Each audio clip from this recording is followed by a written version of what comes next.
Assalamualaikum warahmatullahi wabarakatuh. Selamat siang teman-teman semuanya. Semoga hari ini teman-teman sehat selalu. Pada pertemuan kelima pada mata kuliah topografi dan fotogrametri ini, kita akan belajar mengenai pengukuran sudut dan jarak menggunakan metode poligon. Teman-teman pada semester sebelumnya sudah pernah mencoba menggunakan alat ukur teodolit untuk mengukur sudut dan jarak pada poligon sederhana.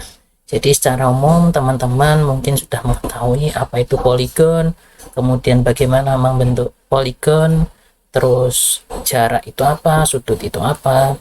Di sini saya akan mencoba untuk mengingatkan kembali teman-teman mengenai apa itu poligon, kemudian bagaimana kita menghitung poligon. Jadi poligon ini adalah salah satu metode yang digunakan untuk kita bisa mendapatkan sebuah koordinat. Jadi untuk mendapatkan koordinat itu bisa digunakan beberapa metode, diantaranya kita bisa menggunakan triangulasi, kemudian trilaterasi, kemudian kita bisa menggunakan triangulaterasi, kemudian kita bisa menggunakan pemotongan ke muka, kemudian kita juga bisa menggunakan pemotongan ke belakang, dan salah satu metode yang banyak digunakan oleh teman-teman surveyor di lapangan adalah ketika kita menggunakan metode poligon. Ini salah satu contoh bentuk poligon. Jadi poligon itu terdiri dari dua bagian kata. Yang pertama adalah poli dan gon. Poli itu menunjukkan arti yang banyak dan gon itu adalah sudut. Jadi secara harafiah itu bisa kita mengartikan poligon ini adalah perhitungan atau pengukuran dengan menggunakan metode sudut yang banyak. Di sini kita bisa lihat sebagai ilustrasi poligonnya terdiri dari T1, kemudian T2, kemudian T3, kemudian T4, kemudian T5 dan T6. Ini poligon ini dinamakan dengan poligon tertutup. Untuk apa lebih jelasnya itu nanti jenis-jenis poligon kita akan sebutkan atau jelaskan di slide berikutnya. Di sini kita coba mendefinisikan apa sih artinya poligon. Jadi poligon itu bisa kita jelaskan sebagai segi banyak yang sering digunakan dalam pengadaan kerangka dasar pemetaan karena sifatnya yang fleksibel dan kesederhanaan dalam perhitungannya. Di sini fleksibel ini memiliki arti bahwa pengukuran poligon itu dapat mengikuti berbagai bentuk medan pengukuran, mulai dari yang paling sederhana sampai dengan bentuk yang paling kompleks. Jadi bentuk paling kompleks ini misalnya segi N dengan variasi loop ini yang tak terbatas. Kemudian poligon ini di beberapa literatur juga disebut dengan transverse. Jadi ketika teman-teman nanti mendapatkan literatur atau bacaan yang tidak menyebut poligon tetapi kadang menyebutnya dengan metode transverse. Kedua metode itu sama saja, akan tetapi penyebutan yang paling banyak digunakan di Indonesia adalah dengan menggunakan metode poligon. Jadi pada mata kuliah ini saya akan menggunakan terminologi atau sebutan sebagai poligon. Sebagai contoh kita akan mencoba mengenai pengukuran poligon. Jadi untuk pengukuran poligon ini kita harus memiliki konsisten antara pengukuran sudut dan jarak. Jelasnya sebuah instrumen pada saat kita pengukuran jarak hendaknya memiliki ketelitian yang sama pada saat kita menggunakan instrumen sudutnya. Jadi sederhananya gini, ketika teman-teman akan melakukan pengukuran dengan metode poligon menggunakan alat ukur berupa teodolit, maka teman-teman harus menggunakan juga meteran atau pita ukur yang ketelitiannya sama dengan ketelitian yang dimiliki oleh teodolit teman-teman. Jadi sebagai contoh, ketika pengukuran sudut poligon dengan teodolit, ketelitian teman-teman ini adalah 5 detik, maka pengukuran jaraknya itu harus memiliki ketelitian yang sama. Jadi untuk menghitungnya itu kita ada rumus.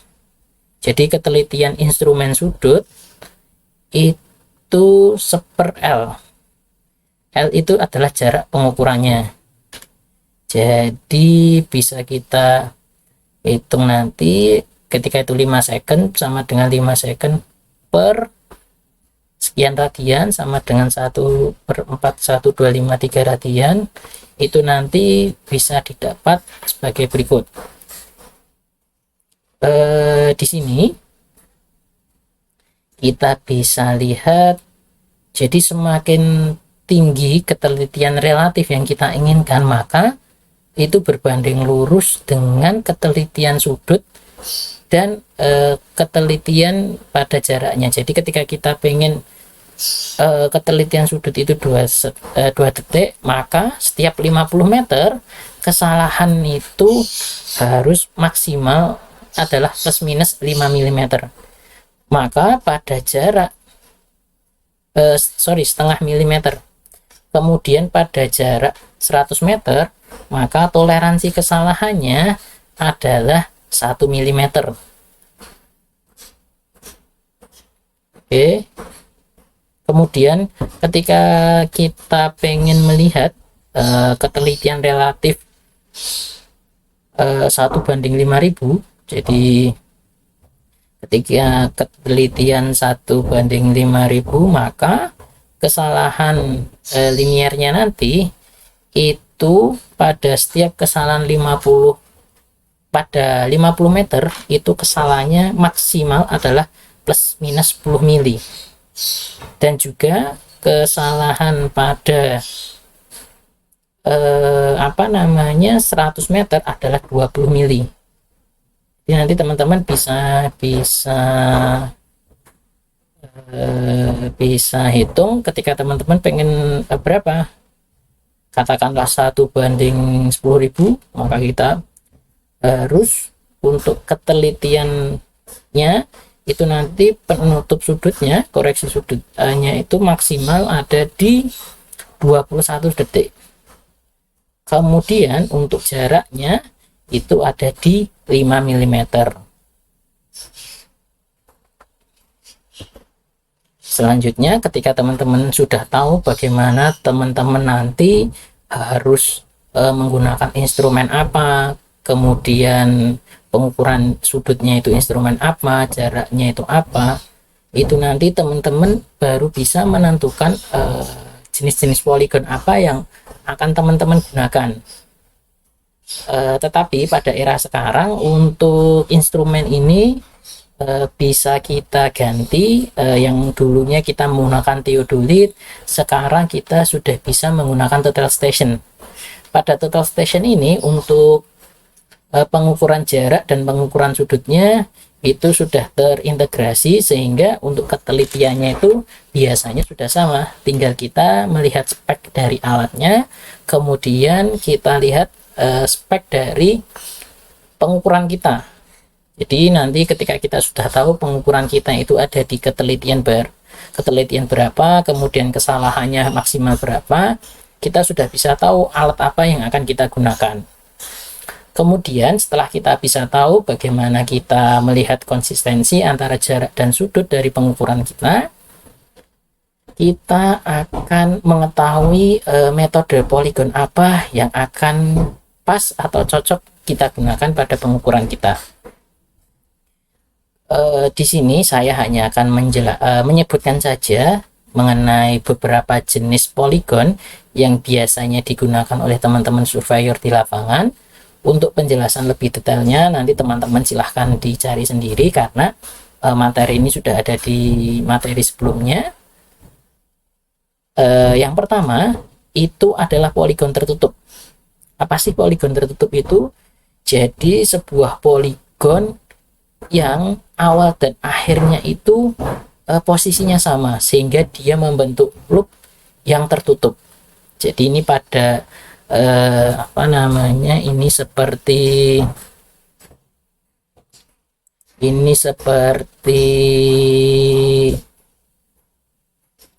gambar yang di awal tadi. Dan ini saya gambarkan di sini. Di sebagai contoh ini poligon tertutup seperti ini.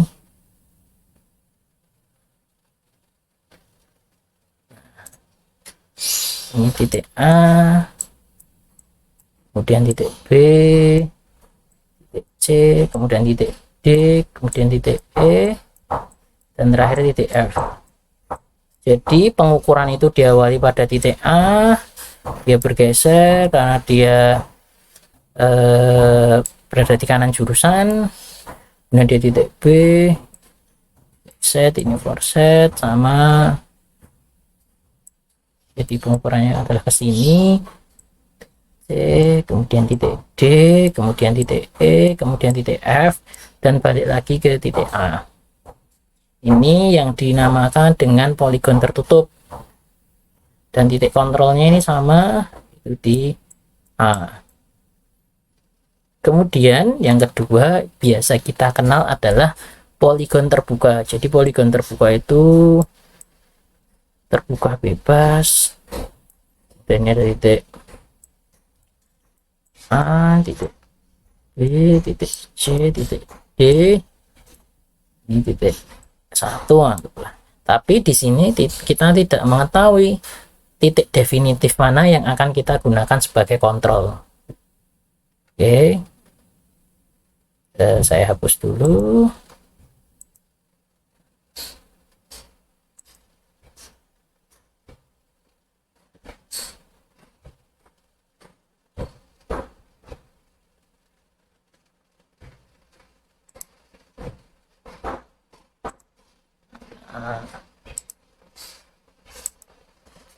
Oke, tadi kita sudah bisa tahu dua jenis poligon. Selanjutnya kita akan poligon jenis ketiga adalah poligon dengan terbuka terikat sempurna. Apa sih yang dimaksud dengan terikat sempurna? Jadi contohnya tadi sama. Jadi ini ada titik A, titik B, titik A, titik B ini sudah diketahui titik sebagai titik kontrol. Kemudian titik C dan titik D ini juga kita sudah ketahui titik koordinat definitifnya, atau biasa kita sebut dengan BM. Jadi BM nya itu ada A, B, dan C, D. Kemudian di sini kita punya titik 1, 2, 3, dan 4. Nah, kemudian kita ukur, kita kanan jurusan ini, kita mengukur dengan titik C. Nah, sehingga nanti kita bisa mengetahui, kita bisa koreksi secara geometris. Koreksi geometrisnya yaitu kesalahan penutup sudutnya. Kemudian kita juga bisa koreksi koordinatnya. Jadi ini kita bisa ketahui dan FI nya. Oke,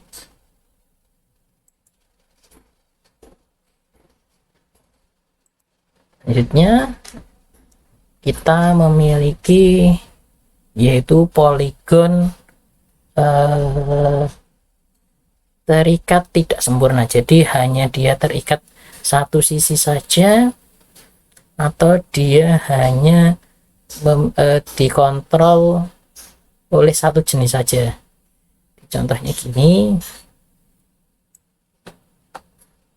sama ilustrasinya.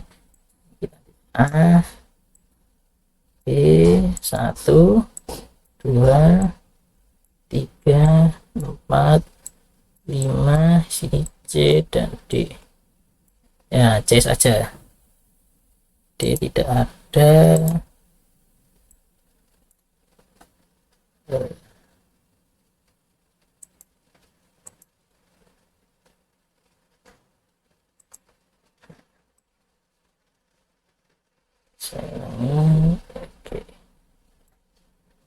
Oke, jadi titik definitifnya ada A, B, kemudian 1, 2, 3, 4, 5, dan C. Jadi tidak ada titik D, berbeda dengan yang awal tadi. Pada saat kita berbicara terikat terbuka terikat sempurna, maka di sini kita bisa mengetahui azimut penutupnya. Kalau di sini kita tidak bisa melihat azimut penutupnya, sehingga secara perhitungan kita hanya akan nanti mengoreksi secara matematisnya. Jadi nanti yang kita bisa hitung adalah fx dan fy-nya. Jadi berbeda dengan yang tadi, kita bisa menghitung koreksinya, kb-nya. Kalau yang ini kita hanya menghitung yang ini sebagai analisis koreksinya. Oke, jadi kita bisa memiliki beberapa jenis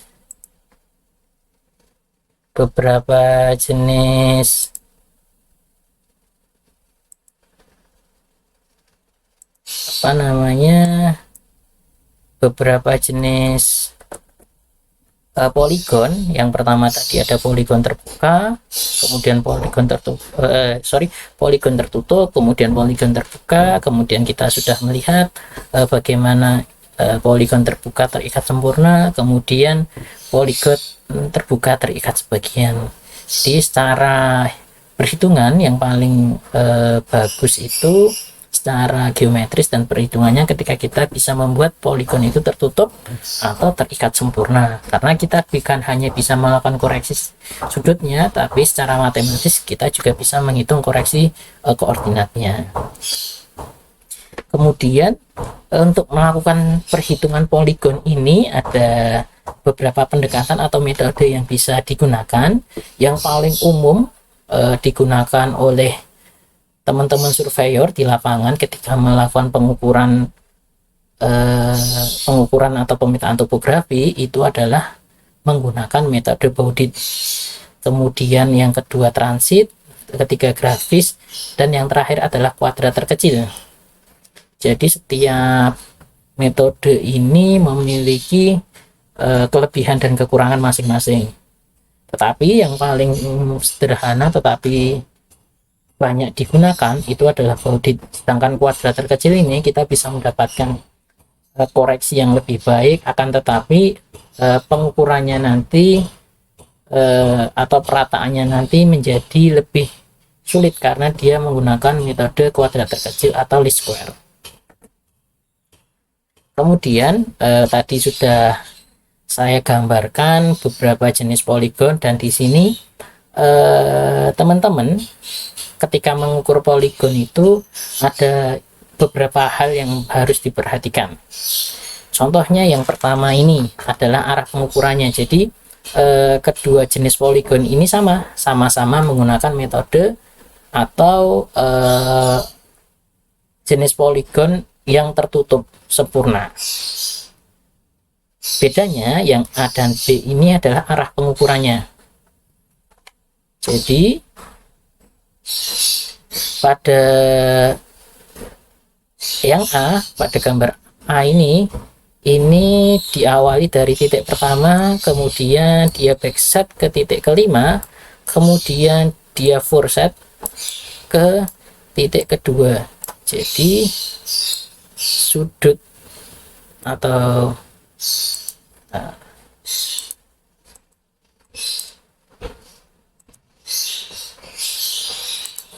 jadi beta 1 itu sama dengan foreset B2 atau sudut ini dikurangi oleh B5. ini dapat ya sudut B1. Oke. Berbeda ketika kita menggunakan yang arah jarum jam. Ini ketika kita berdiri di B1, maka itu terbentuk dari kita backsetnya itu ke B5 dan forset adalah ke B2. Jadi alat di sini memutar ke sini. Jadi rumusnya adalah forset dikurangi backset. Baik, B5 sorry. Nah, jadi kalau kita nolkan di sini, kita backset 0, maka di lapangannya ini berarti ketika kita set 0 di titik 5 sama dengan kemudian bacaannya semisal di titik 2 ini adalah 75 derajat, maka 75 derajat dikurangi 0 dengan 75 derajat. Sedangkan ini adalah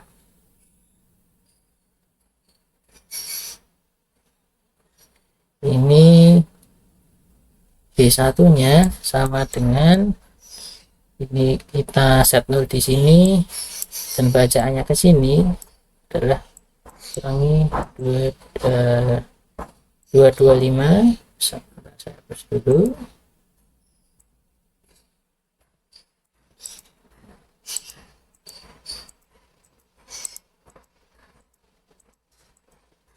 Jadi, kalau yang di sini menjadi forsetnya tadi bacaannya 225 dikurangi backsetnya adalah 0 sama dengan 225 derajat. Ini ketika kita hanya menggunakan dua jenis metode. Yang pertama itu kita searah jarum jam, dan yang kedua adalah ke kiri, berbeda dengan berlawanan dengan arah jarum jam. Tetapi itu nanti juga harus kita perhatikan apakah pengukuran kita nanti kanan jurusan atau kiri jurusan. Kanan jurusan itu yang dimaksud posisi yang kita cari itu berada selalu di kanan kita. Jadi ini posisinya ini adalah dengan menggunakan kanan jurusan, kemudian arah pengukurannya itu berlawanan dengan arah jarum jam.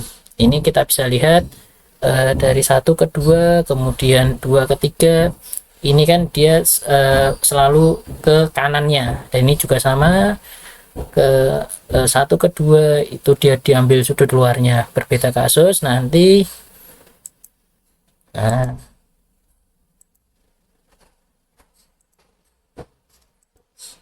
ketika teman-teman melakukan pengukuran di titik ini, katakan berdiri di sini, kemudian backset kedua, ini kan sama, backsetnya ke sini dulu, backset kedua, tapi forsetnya ke sini.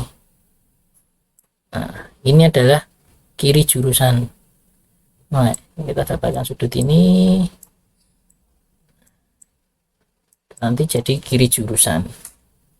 Itu. Jadi kita nanti harus benar-benar bisa menentukan ini kanan jurusan atau kiri jurusan, searah jarum jam atau berlawanan dengan jarum jam. Hal ini nanti berhubungan dengan teman-teman dalam menentukan koreksi apa yang teman-teman akan gunakan.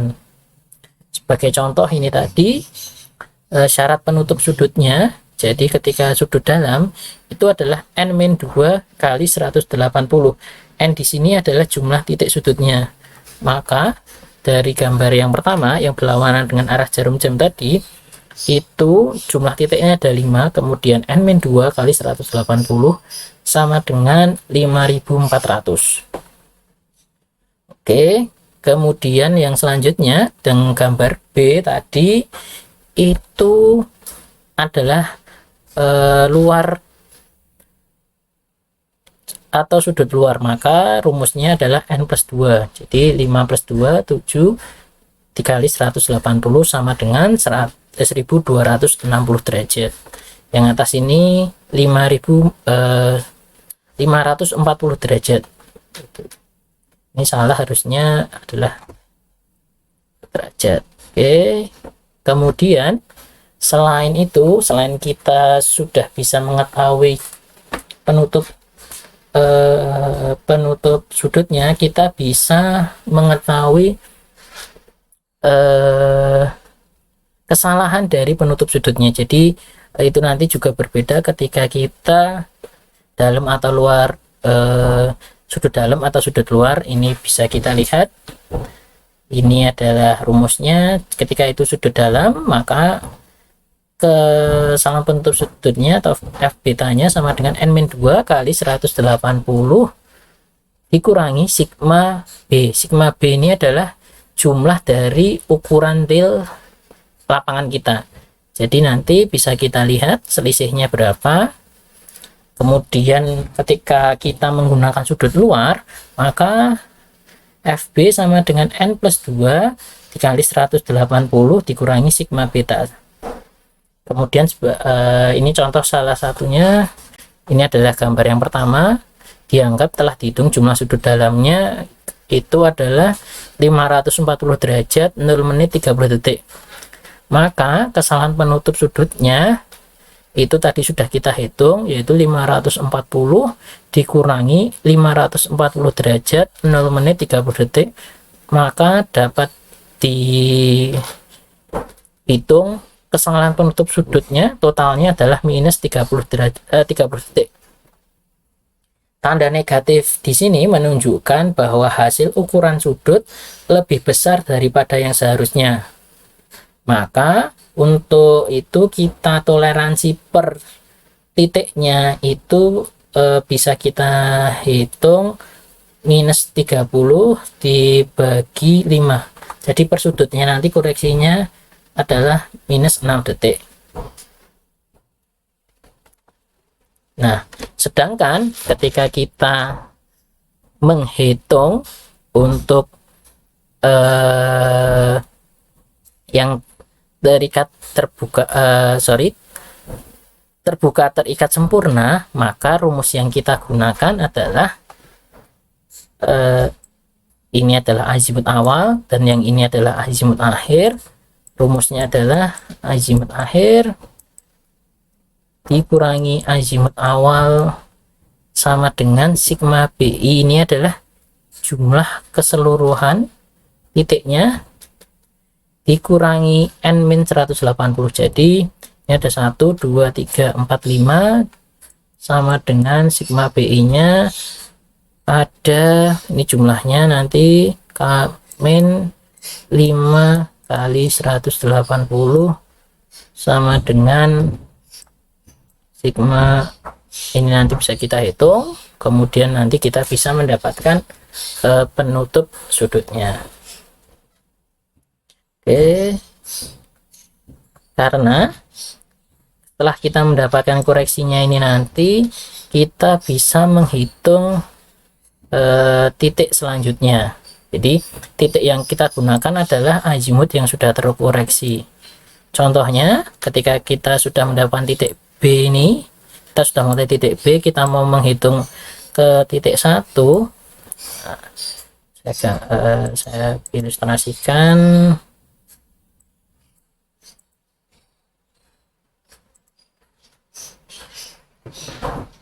Itu tadi titik. Oke, ini A, sini B, titik 1, ini 2.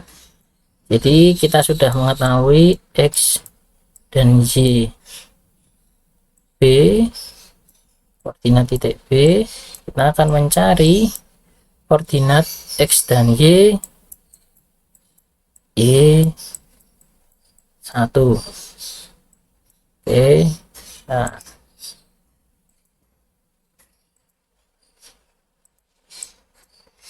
maka rumusnya itu adalah untuk X itu sama dengan D sin alfa, sedangkan Y adalah D cos alfa.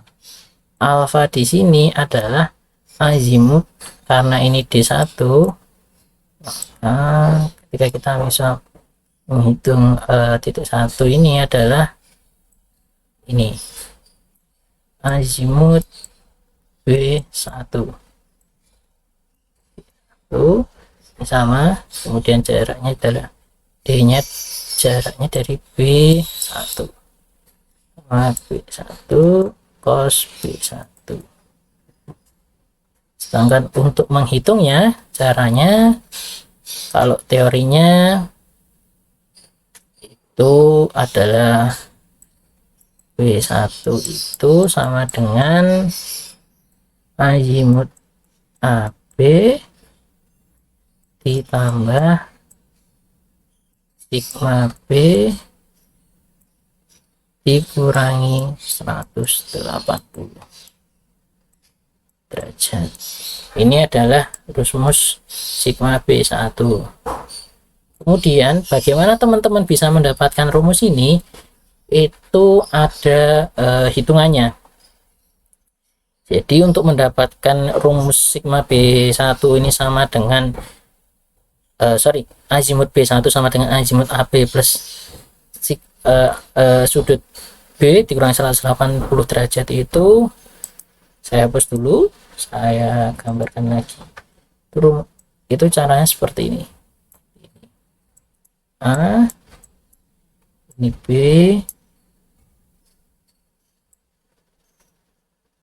kemudian saya ganti,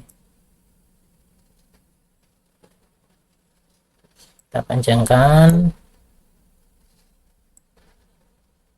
ya,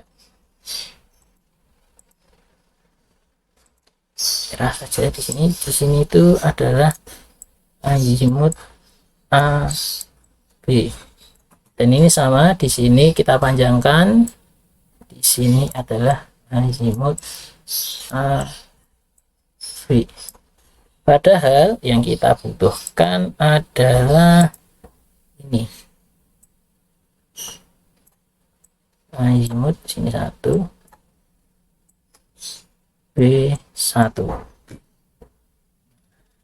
Kita punya nah, di sini adalah sigma beta.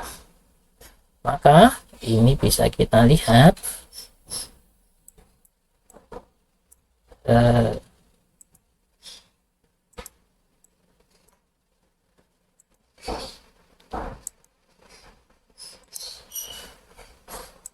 di sigma B1 sama dengan ini sigma AB, azimut AB di sini ditambah azimut AB,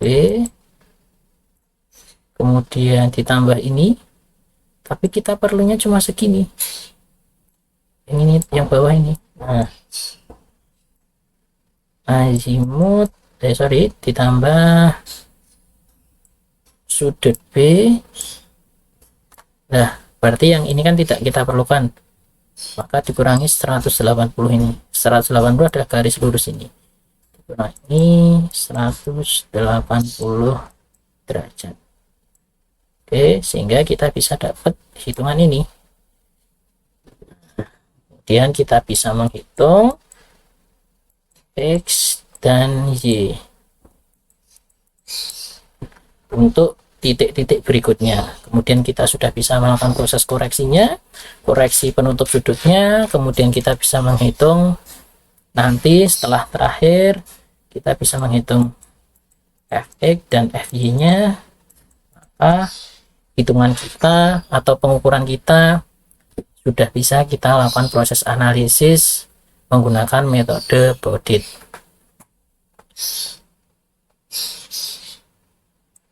Jadi seperti itu untuk pengukuran atau perhitungan dan pengukuran poligon. Nanti lebih jelasnya ketika kita akan melakukan proses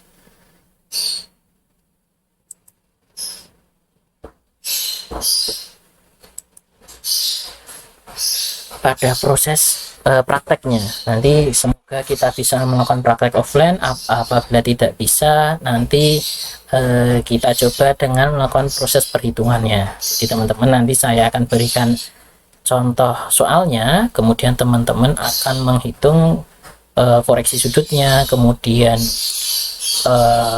menghitung koordinatnya berapa, bisa mendapatkan koordinat, kemudian nanti teman-teman juga bisa melakukan proses plottingnya.